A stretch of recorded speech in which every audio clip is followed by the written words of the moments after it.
Okay, we are now live on YouTube. What? And I'm going to mute everyone.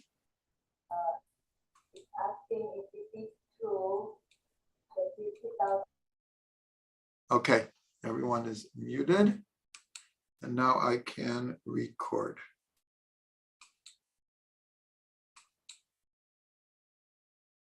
Welcome everyone to Pathways Through the Orchard. Tonight we are starting a new book, the fourth book of the 5 books, the Chumash. In English we call it the Book of Numbers. And in Hebrew it's Bamidbar, which means in the desert. As the opening verse says that God spoke to Moshe, the Midbar Sinai, in the desert of Sinai.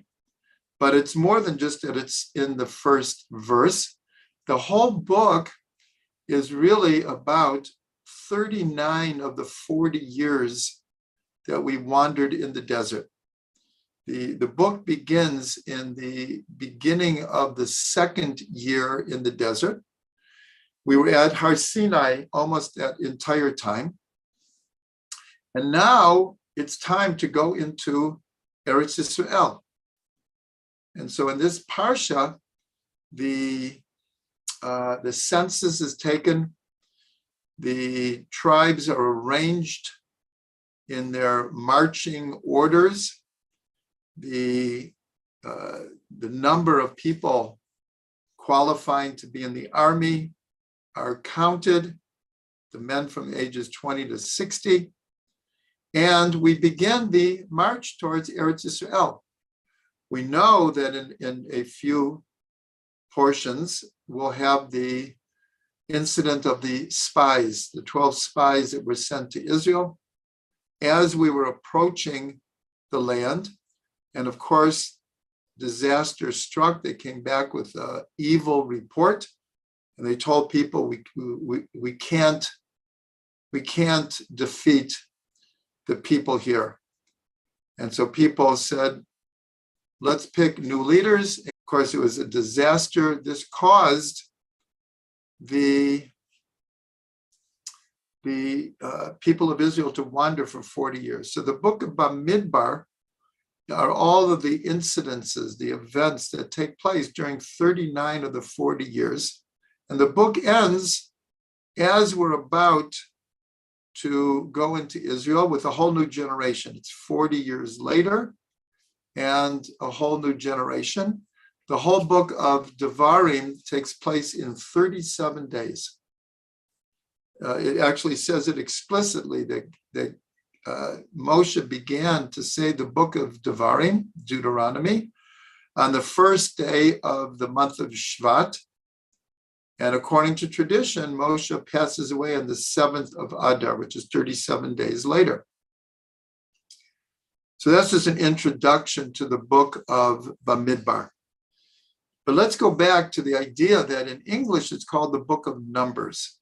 So the question is why? Why isn't it called the desert, which would be a more accurate translation of the word Bamidbar? So the answer is that a number of the books in English follow a translation from the Hebrew. Bereshit in English is Genesis, which makes sense. It's the genesis of creation. But the book of Exodus is called Exodus because that's the theme. Yet in Hebrew, it's called Shemot, which means names. Here again, it's not an exact translation. It's far from it. But it's going according to the theme. If we look at this week's Parsha, it's all about numbers. That almost the entire portion is taken up with counting the different tribes, counting the Leviim, the Levites, and then counting the 4 different camps that surrounded the Mishkan, the tabernacle, and how they would march and in which order and how many people were in each tribe, how many people were in each camp. And the theme of Numbers extends into next week's Torah portion also, that a good amount of especially the first part of next week's parsha is a continuation of more counting, more numbers of, here it's really the tribe of Levi, the Levites, and also the Kohanim. And at the end of the Torah portion are the gifts that are brought by the 12 princes of the tribes on the day that the Mishkan is inaugurated, which was on the 1st of Nisan. It was really the first year. But in these gifts, and the gifts are exactly the same, I write about this extensively in Orchard of Delights. I'm not going to go back over it, but I'll just mention that the different gifts are all given with numbers according to Rashi. And again, people are welcome to look into Orchard of Delights. The explanation from Rashi is some of the most far out Rashis in the entire Chumash. He explains everything according to gematrias and the numbers of the items that are brought. It's all about numbers. In other words, we wouldn't know that, but a lot of the gifts that they brought, Rashi explains them according to their gematrias. And so the first Rashi in this week's Parsha, he in a certain way wants to answer a question. Why so much counting? This is not the first time that the Jewish people have been counted. A number of times in the Torah goes into great detail about counting Bnei Yisrael. And so Rashi says this is done out of great love of God for the Jewish people. He wants to keep tabs. He wants to know exactly how many people are there because he values each and every person. And especially after the sin of the golden calf. So back then, everyone was counted. And Rashi says it's because many people died as a result of the sin of the golden calf, and that God wanted to know, well, how many people are left? And here also, because we're about to go into Eretz Yisrael, or at least that was the plan. So out of great love, God counts the people. And so what is the total? The total, after counting each tribe, is 603,550. That's the total that is given, 603,550. Now, what's very interesting here is in the previous census, which was approximately, not exactly a year before, but it was considerably before, it was the exact same number, 603,550. So there's discussion among the commentaries, and there's different opinions. How could it be the exact same number? Because we know that many people died after the golden calf. And also, is that to say that no one else died during this whole year? Anyways, there's different opinions, but the fact is that in both counts, which are about, I'm just going to say approximately a year apart, there's the exact same number. Yet in Jewish tradition, this number is spoken about a lot, but it's rounded off to 600,000. And we're told that this is not the total amount of people who came out of Egypt. This is the amount of men between 20 and 60. Because it makes clear that this was like an induction count. We're about to go into Eretz Yisrael and we need to conquer the land. So the army has to be organized. So the count, the 600,000, or to be exact, 603,550, is the men between 20 and 60 who are of army age. Yet in Jewish tradition, it rounds the number off and it speaks about 600,000. And the Arizal explains the importance of this number, which comes up in many midrashim, where it talks about the 600,000 who came out of Egypt, the 600,000 who came into Eretz Yisrael, and 600,000 Jewish souls who will be in existence at the time of Mashiach. Well, so everyone asks, well, there were obviously more souls than that because there were the women and the children and even the men under 20 and over 60. So what's the significance of this number, 600,000? So the Arizal explains that this number is so important because that's how many root souls there are in Israel. Meaning, let's say now there's approximately, depending on who's counting, 13, 14, 15 million Jews in the world, which is such a small number in comparison to the whole world. Nonetheless, the question is, well, if there are 15 million people, how can there only be 600,000 root souls? So the answer is, and this is very, very important in the whole teaching of reincarnation, in the way that the Arizal explains it, is that root souls, there can be many, obviously, many, many, many souls that are coming from the same root. And so therefore, in every generation, there are 600,000 root souls, which means, as I said, that you could have tens or scores or even hundreds of souls all coming from the same soul root.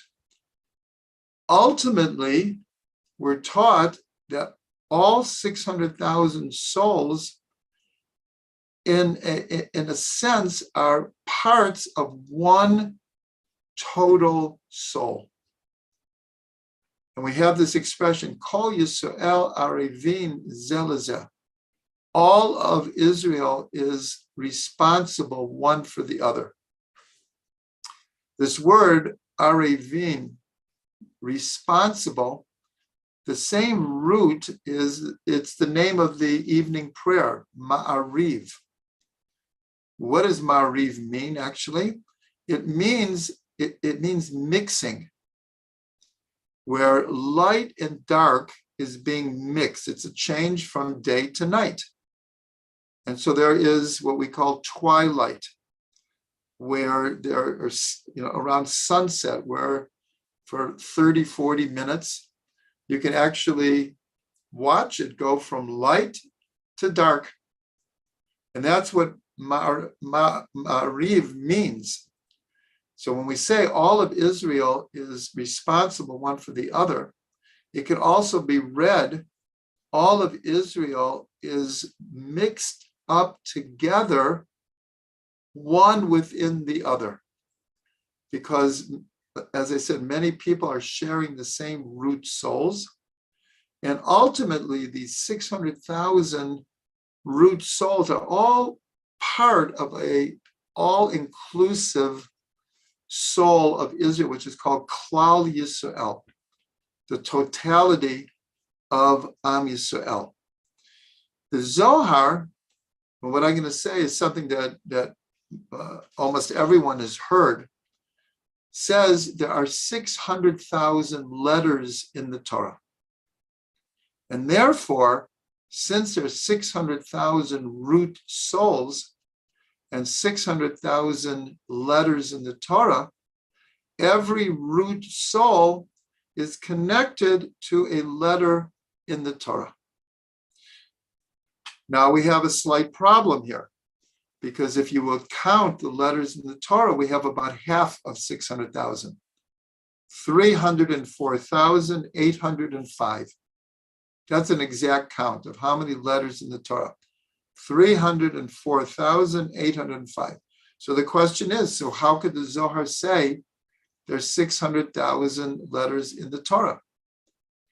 And so there's a number of ways to answer it. The two most prevalent answers are that we have this tradition that the Torah is written black fire on white fire. What does that mean? The black fire are the letters of the Torah. What is the white Torah? That is the parchment, meaning between each letter there's a white space, and above it and below it. In other words, each letter is encircled by a white space, and that's called white fire. And we're told that the white spaces between the letters have meaning. And we're told that only at the time of Mashiach will we really understand the white fire. So since the black fire is about half of the 600,000, so when you put the black fire and white fire, again, it's rounded off to 600,000.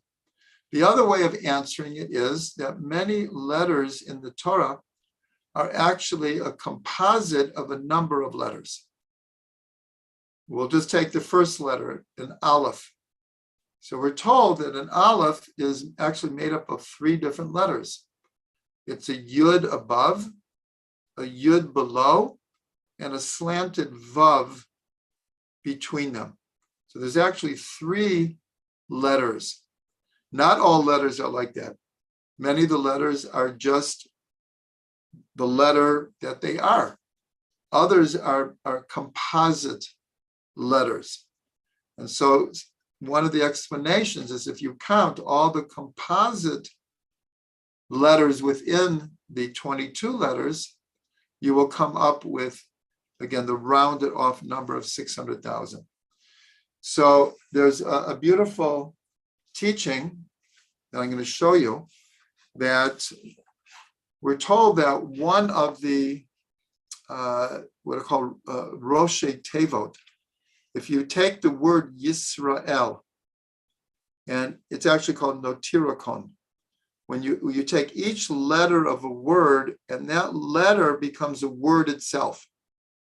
So the 5 letters of Yisrael become 5 words. And so here I'm just going to show it here.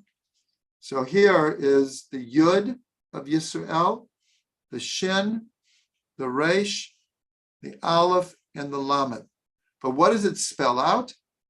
Yesh Shishim Riboa Otiyot LeTorah. There are 60 10,000s of letters in the Torah. The largest letters in the Torah is the number 10,000. It's called a riboa, a multitude. So we don't have in the Torah itself 600,000. We have 60 10,000s. So the name Yisrael stands for there are 60 10,000 or 600,000 letters in the Torah. And as the Zohar says, that each Jew has a letter in the Torah. And this was revealed by a commentary called the Megale Amukot. He wrote a book called the one who reveals the depths of the Torah. Megale Amukot. It's explained, and it's very close to an exact number. In 1948, when the state of Israel was declared, there were approximately, for real, 600,000 Jews in Israel. When the state was declared in 1948, not just between 20 and 60, but total, with men, women, children, there were about 600,000. And many of the ancient midrashim say also that when Mashiach comes, he will come for the 600,000 souls. Again, here we're talking about root souls. So this is just a very interesting thing, that this is the source of this concept of 600,000 souls and their importance throughout history. Okay, so now we want to move on to build on these ideas. And we're going to go back to the Rashi, who explains why so much counting. And so he says it's out of great love of God. He wants to know exactly how many Jews there are, because each one is important. Now, if we go back, and we could say, if the meaning here is that not that everyone's counted, but everyone counts.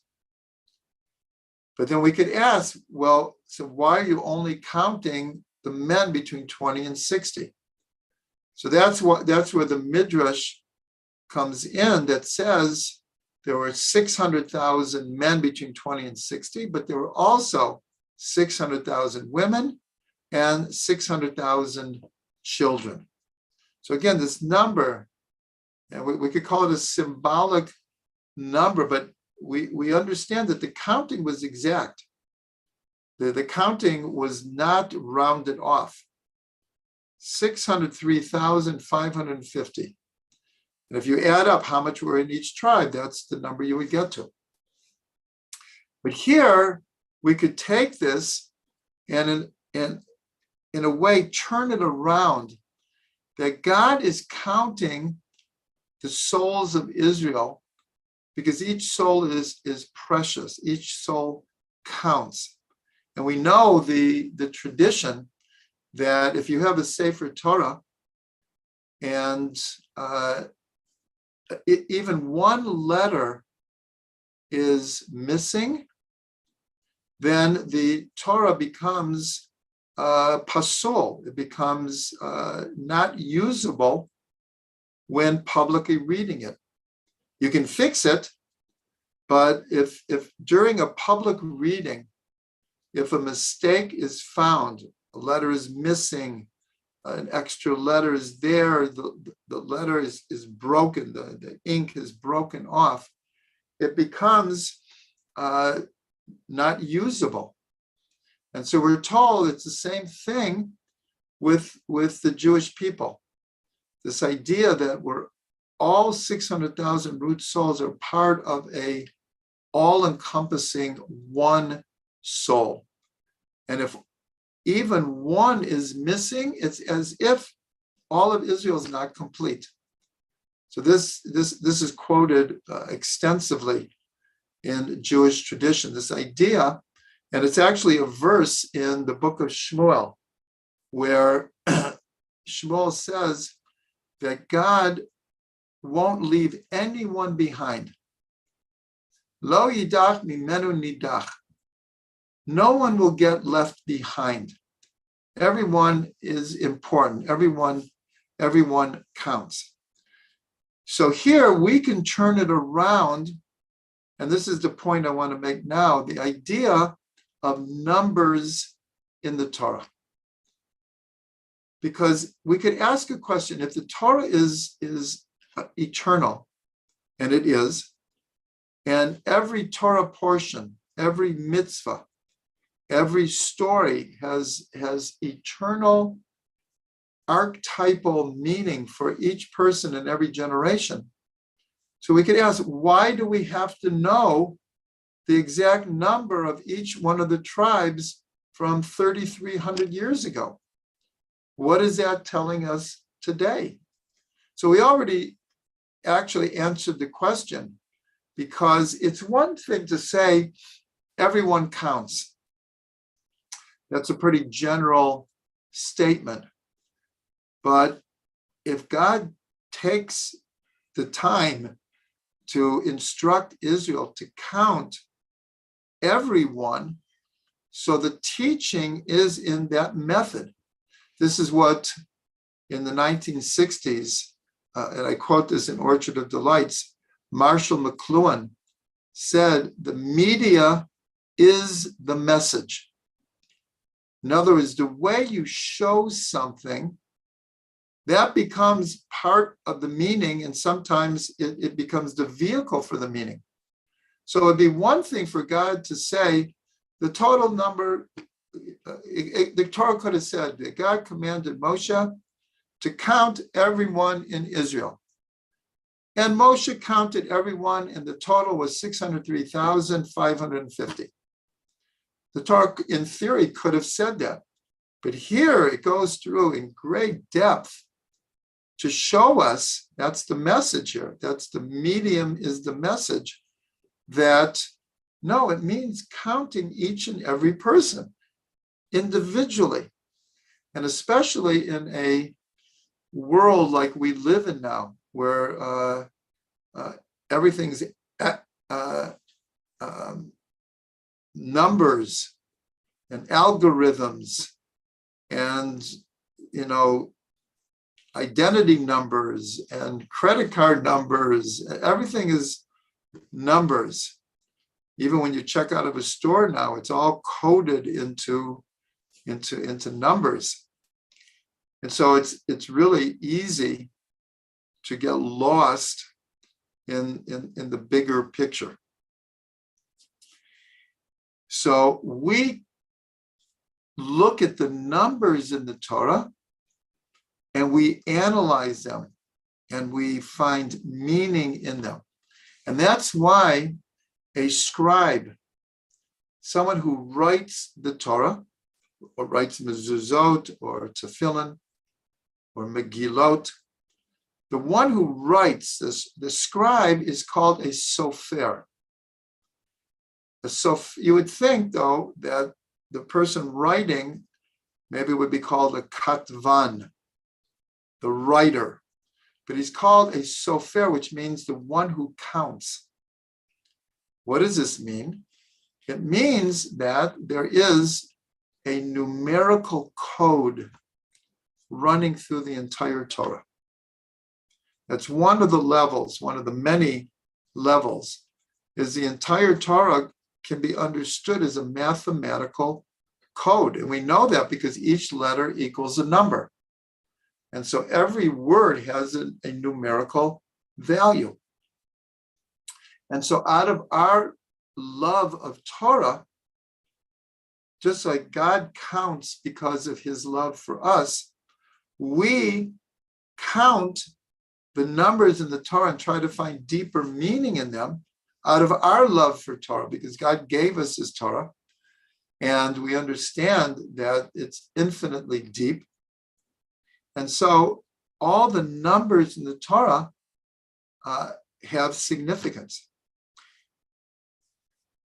So for those who went through a whole year, we went through this book, 70 Faces. Many of you watching tonight went through the whole year, 70 Faces. And the subtitle is called Traditional Methods for Revealing Inner Dimensions of Torah. And what we explained, based on the idea that there's Shivim Panim LeTorah, there's 70 faces to the Torah, meaning there's 70 perspectives. There's 70 ways of looking at the Torah. The Arizal said there's 600,000 faces to the Torah. Why? Because each person, each root soul, has a letter in the Torah, which means they have their own unique perspective. So this book, 70 Faces, the idea was, well, how do we come up with the deeper meanings in the Torah? So here we have 70 methods of how the sages and later Rebbes and Kabbalists and mystics would look at the letters and the words in the Torah. And because they had certain methods, they were able to explore and reveal the inner dimensions of the Torah. I'm mentioning this because of the 70 methods that I explain in this book, 21 of them, approximately 40%, have to do with numbers. And this is because there is a whole numerical code, a whole numerical strata of wisdom hidden in the letters and the words of the Torah. So I'm just, without giving the explanations or examples for those who went to the series, so each one of these I bring anywhere from 7 to 15 exact examples.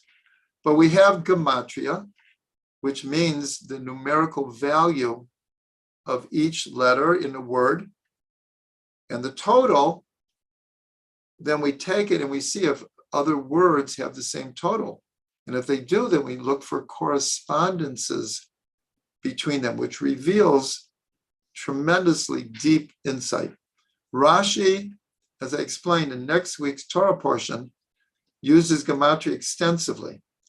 And throughout the Chumash, every once in a while, Rashi will bring a gematria. The Talmud brings gematria. Of course, the Kabbalah and Hasidut weigh very, very heavily on gematria to reveal inner dimensions of the Torah. Then we have gematria of words, but then we have gematria of verses. Whole verses have larger numbers, but those have significance as well. Here in our parsha, each tribe has a number. These numbers are fairly big, and to be honest, most of these numbers are still a mystery to us because they're very large numbers. But we'll see that in our generation, Rav Ginsburg is really the master of the numerical codes running through the Torah and has revealed thousands, tens of thousands of innovative ideas based on the numbers in the Torah. And in many cases, he'll take big numbers and show that it's two numbers times each other. Let's say the number is 60,000. So he'll show that it's this number multiplied by this number equals 60,000. And then by analyzing these smaller numbers, we come to understand the bigger numbers. Then there's what's called Mispar Katan, where we reduce, like 200 is reduced to 20, and 20 can be reduced to 2. 400 can be reduced to 40, 40 can be reduced to 4. So you take a number that has a larger gematria, and we reduce it to its smallest component. And again, see other words that have the same value. And that reveals deeper ideas. Then there's a whole set of numbers beyond gematria. How many letters in a verse? how many words in a verse. And for example, the Baal HaTurim lived approximately 1,000 years ago. And his commentary brings almost all of these different methods, all 70.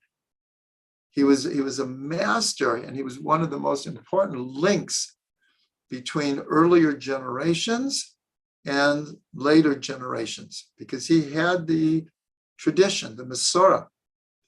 So how many letters in a verse? How many words in a verse? How many letters in a passage? How many words in a passage? How many words in a Torah portion? And for example, most people have the Art Scroll Chumash. If you look at the end of each parsha, it will tell you how many verses in that parsha and a innovative idea of what's the connection that this particular parsha has these many verses. That's in the Art Scroll. The Art Scroll is not a Kabbalistic or Hasidic commentary, but it's part of our tradition that these numbers are very, very important. Then there's square numbers. Rav Ginsburg very heavily depends on finding deeper meanings through squared numbers. Multiplying numbers. Let's say you have two words and you multiply them. You get a larger number. Well, what is that telling us?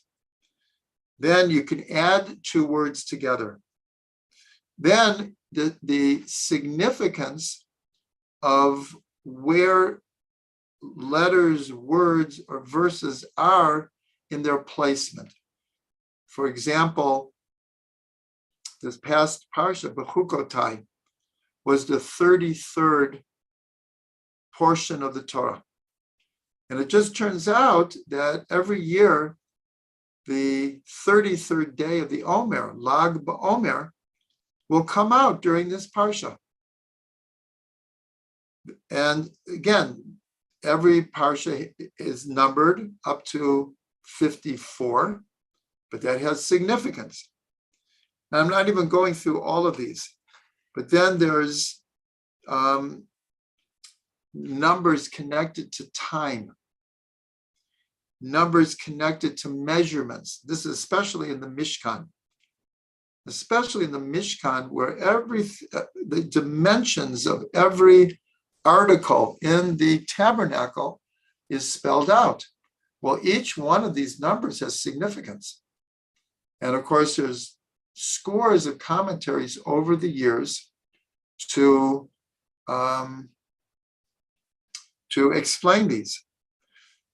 So I'm just mentioning this, that 21 of the 70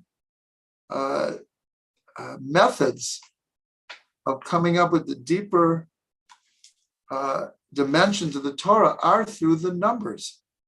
And so in English, when the book is called the Book of Numbers, again, it's not an exact translation, but it's definitely connected to the first two Torah portions of this book, Bamidbar, and next week is Naso. But much more, it's really telling us, anytime you see a number in the Torah, pay attention. Pay attention. And that, again, most of it is hidden. We have to figure it out through the gematrias and the different ways that we apply the numbers.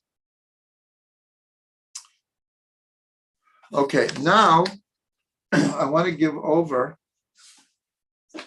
a very interesting Torah I saw in the Netivat Shalom from the previous Slonim Rebbe, his classic book, Netivat Shalom. And I just found it very interesting. So I want to try to give it over. So here, give me a second. I have to find the verse. Give me 1 minute here.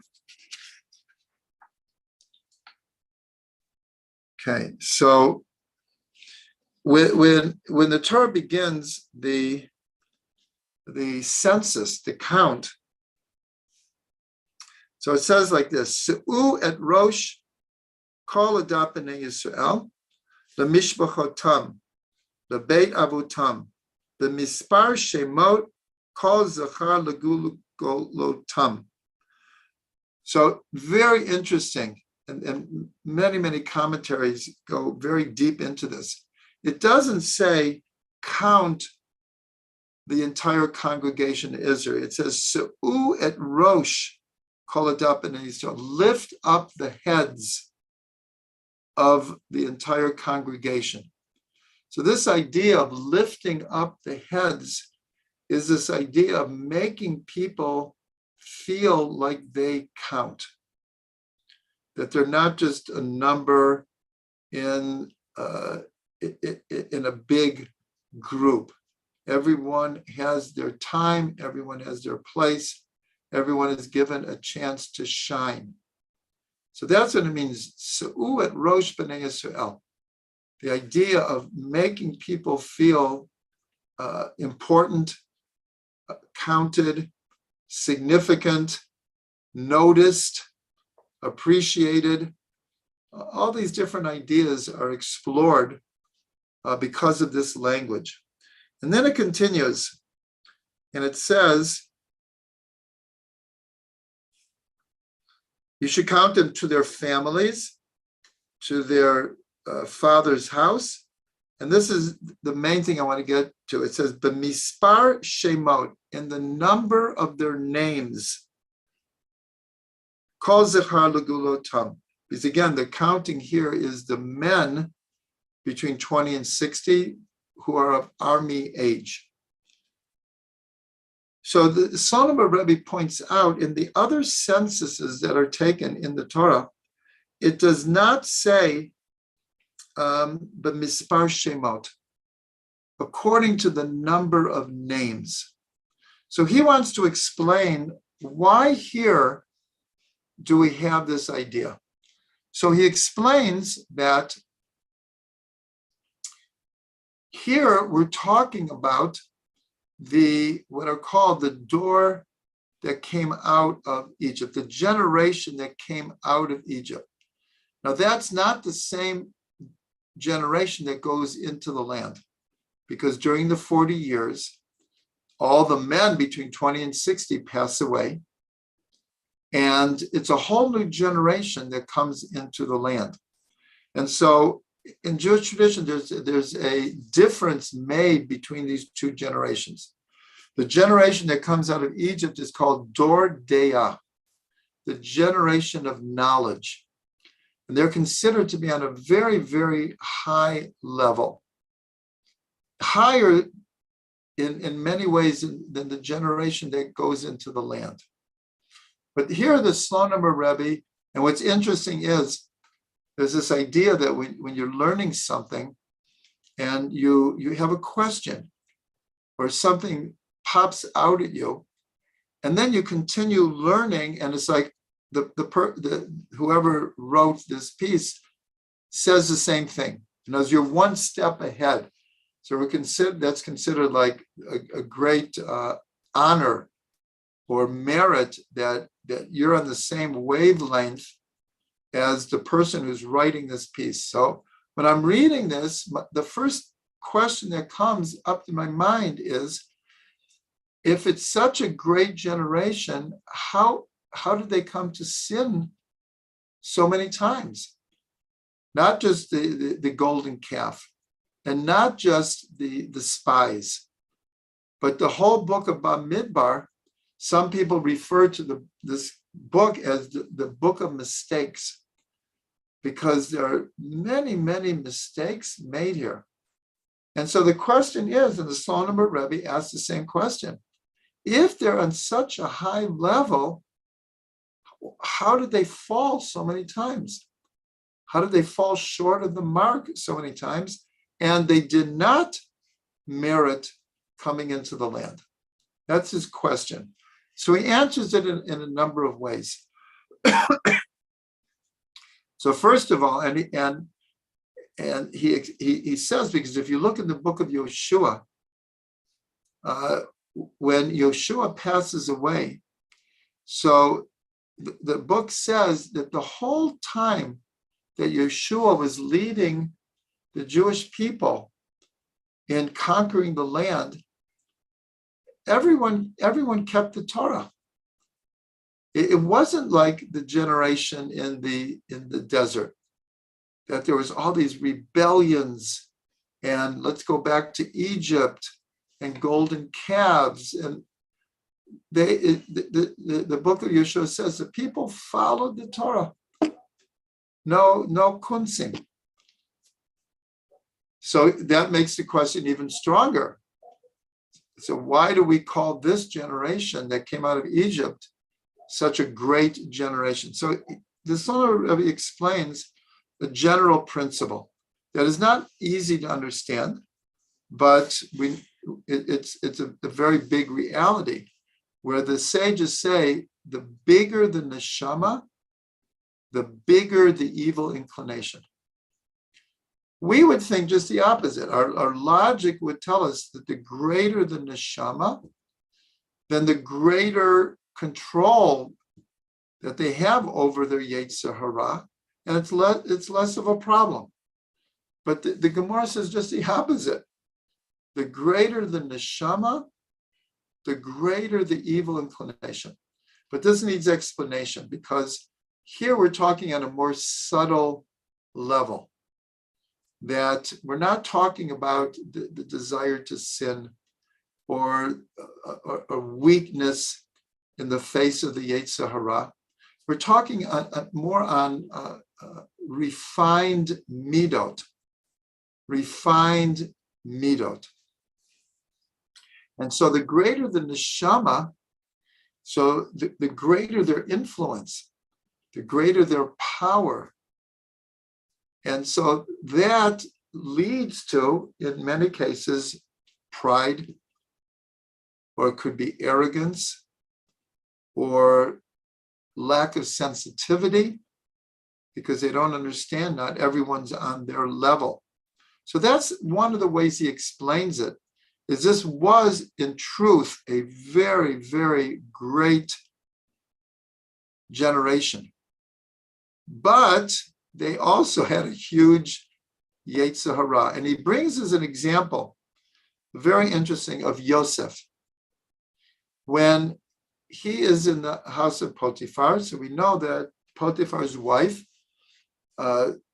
really desired to be with Yosef sexually, and was constantly trying to elicit his agreement. And at one point, he says to her, he says, there's no one greater in this household than me. Because the Torah says that Potiphar trusted him so implicitly, he turned over everything. He didn't know what was coming in, what was going out. Yosef was running the whole house. And so Yosef said, there's no one greater than me. How could I do such a great sin by sleeping with his wife? So the Slonim Rebbe explains, well, this sounds like it's a formula for disaster. He's like, no one greater than me. But he explains that sometimes when faced with the Yetzer Hara, we do have to kind of build ourselves up to the point that we can say to the Yetzer Hara, do you know that I have a divine soul?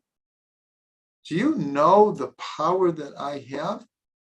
Do you think I'm going to let you make me sin? And many times it will work, because if you take the opposite, I'm a nobody. No one cares what I do or don't do. I don't even think God cares. So what's going to stop us from sinning if we think so low of ourselves? He said, but Yosef understood what a great neshama he was. But at the same time, the solution was he actually was quite humble about it. And that answers why when his brothers come down, he had every, logically at least, or even humanly, every reason to take revenge, every reason to really get back at them. Instead, he engineers this whole plan to get them to do tshuva, and then he brings the whole family together, and he explicitly forgives them all and wants only the family to be together. But the Slonim Rebbe said that the generation of the Midbar, they didn't know the secret of humbleness, that they became arrogant, they became prideful, and they became prey to the Yetzer Hara. Meaning, even though they were great souls, we even say that when Moshe sent the 12 spies, the Torah says explicitly, these were great people. They were great people. And this is really a paradigm shift when we look at people that we look up to. And sometimes we think they don't have any problems. They don't have any challenges. They've conquered everything. But it's not true. It's not true. The greater the soul, the more responsibility that they have, the more, in Hebrew, achrayut, which is responsibility. They carry it on their shoulders, and the smallest mistake in our character can have tremendous consequences, whereas someone, as it were, on a lower level, that kind of mistake wouldn't be such a major thing. But someone who's in a position of power and influence, slight mistakes in thought, speech, and action can have sometimes disastrous effects. And so there's a phrase for this. It's in Aramaic. Man de'ihu rav, ihu za'ir. The one who is great is actually very small. Man de'ihu za'ir, who rav. And the one who is small, he is great. So what is this talking about? It's talking about specifically the idea of pride and the arrogance that pride can lead to. If someone thinks that they're great and acts accordingly and gives off the vibes that they know how powerful they are or rich they are or influential they are, that in God's way of looking at things, they're quite small. And someone who is truly humble, in God's eyes, they are great. So that's the explanation that the generation who came into the land, after seeing what happened for 40 years and how we had to wander because of the various sins and rebellions that happened, that generation, in a certain way, maybe not have been as great, but they knew the secret of humbleness. And so that when they entered the land, it was with a certain level of humbleness that they took upon themselves the task of coming into the land of Israel. And we see actually a beautiful connection that when the spies came back, and they said, it's a beautiful land, absolutely beautiful, very fruitful. They brought back the fruits, but they said, but the people are too strong. There's no way we'll be able to conquer them. And so they scared the people, and the people said, let's go back to Egypt. But Kalev spoke up. Two of the spies were Kalev and Yoshua. And Caleb spoke up and he said, Tova ha'oretz ma'od ma'od. The land is very, very good. And we can go into the land. God promised us, and God will help. And of course, we can come to Eretz Yisrael. But the way he said it was, ha'oretz tova, tova oretz ma'od ma'od. Very, very good. Ma'od ma'od. And so the Slonim Rebbe points out that in Pirkei Avot, so it says about humbleness. It says, ma'od ma'od hi shafel ruach.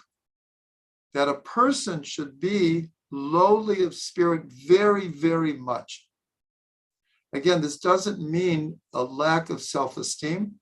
It doesn't mean being a floor mat for other people to walk over. The most humble person in the entire world was Moshe Rabbeinu. And he was such a strong leader, such a strong leader. So his humbleness did not in any way diminish his strength. In fact, it gave him more strength. And so again, ma'od ma'od, ma'od ma'od, ya shafel ruach. So this is a beautiful Torah from the Slonim Rebbe, and it's very, very appropriate for our day. Everyone knows that before the Yom Kippur War, we had just 6 years before, we had this incredible victory in the 6-day war. And there was a certain level of arrogance that we're on top of everything here and we have everything under control, but they didn't. And we could say the same thing happened on October 7th.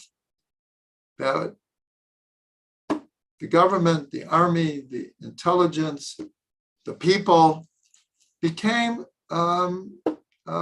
complacent, lost track of the actual reality that was happening here. And everyone thought, we're on top of it. No one can challenge us. No one can bother us. It was a huge mistake. So here, this teaching from the Slonim, those who think they're great are actually quite small. And those who are small, they are quite great. And here, after October 7th, so we saw this incredible volunteerism in the Jewish people that just welled up. And that's the level of those who are humble and give of themselves. They are the great ones. So on that merit, we should see better days, and we should see a true victory of light over darkness.